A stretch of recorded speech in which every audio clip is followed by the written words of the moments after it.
योगी आदित्यनाथ 21वें मुख्यमंत्री हैं, लेकिन अब योगी आदित्यनाथ के सामने चुनौतियों बहुत सारी हैं। योगी आदित्यनाथ को अपनी पार्टी की ओर से चुनावों में किए गए हर वादे को पूरा करना है।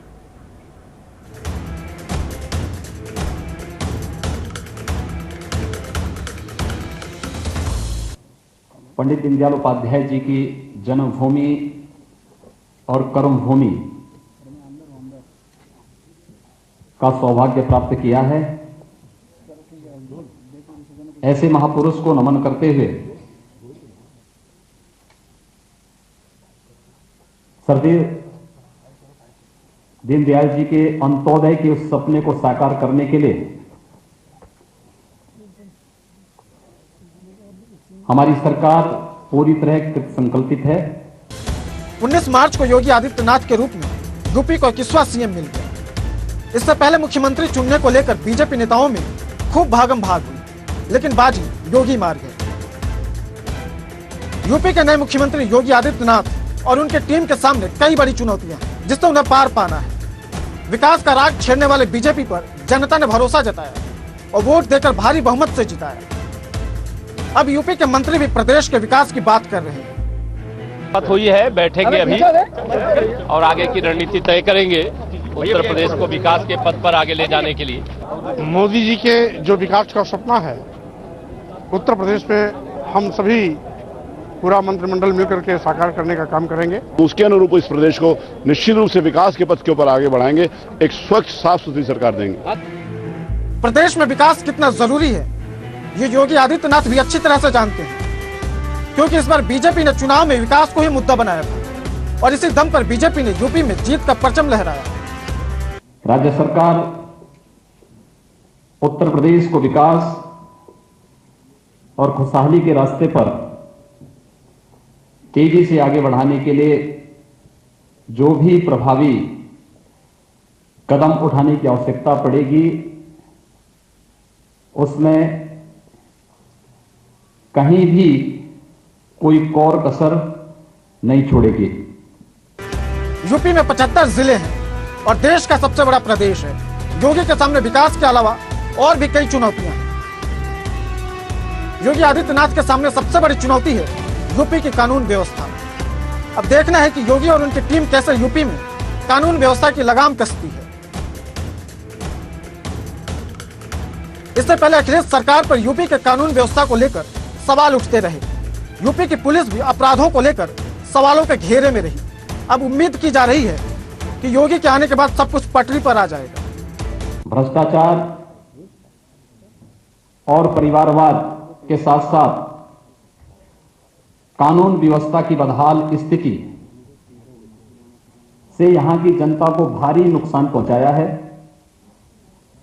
इसलिए हमारी सरकार आम जनता के कल्याण के लिए और उनके उत्थान के लिए अविलंब प्रभावी कार्रवाई शुरू करेगी। इसके लिए शासन प्रशासन को संवेदनशील और जवाबदेह बनाया जाएगा। मुख्यमंत्री योगी आदित्यनाथ की दूसरी चुनौती है प्रदेश में महिलाओं की सुरक्षा। चुनाव में बीजेपी ने अखिलेश सरकार के खिलाफ महिला सुरक्षा को एक बड़ा मुद्दा बनाया था। यहां तक कि बीजेपी ने अपने घोषणा पत्र में महिलाओं और लड़कियों से हो रही छेड़खानी को रोकने के लिए एंटी रोमियो सेल भी बनाने की घोषणा की थी। अब प्रदेश में बीजेपी की सरकार है, उम्मीद की जा रही है कि महिलाएं पहले से ज्यादा सुरक्षित रहेंगी। अब देखना यह है कि नई सरकार प्रदेश की महिलाओं और लड़कियों को सुरक्षा देने के वादे को कितना जल्दी निभाती है।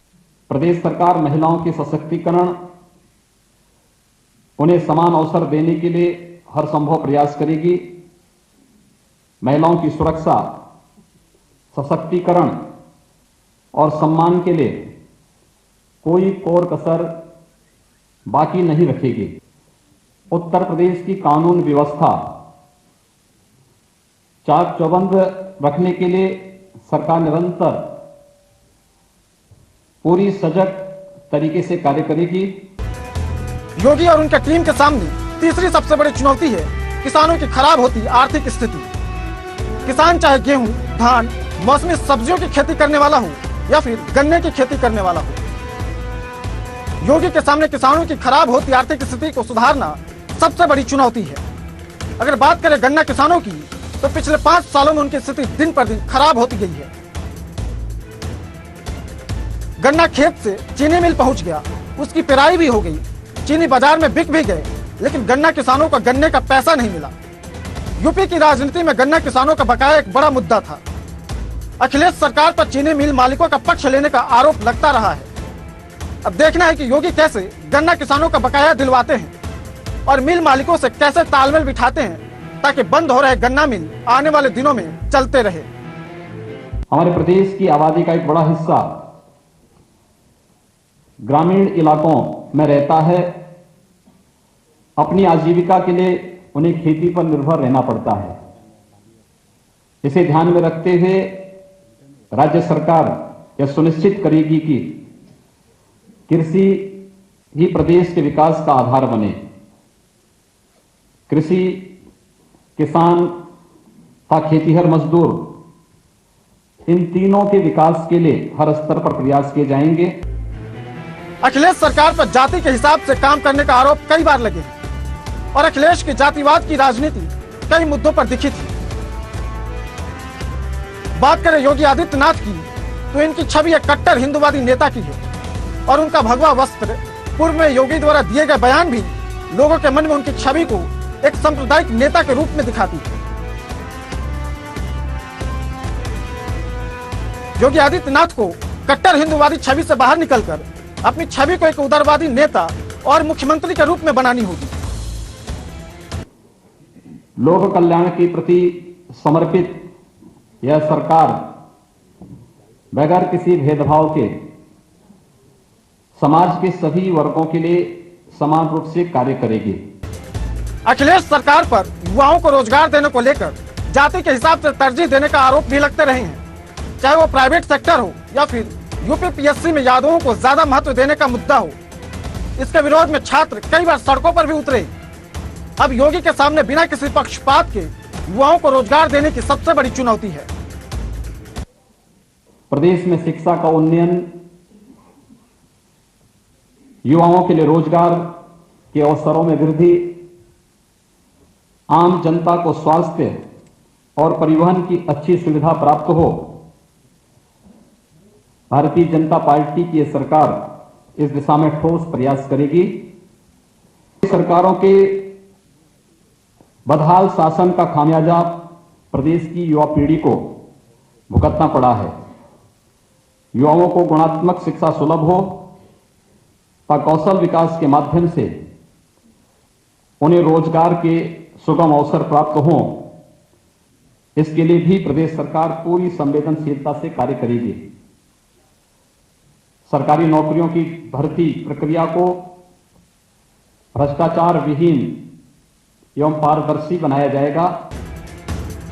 अब आने वाले दिनों में पता चलेगा कि योगी किसका विकास करते हैं और किसका नहीं।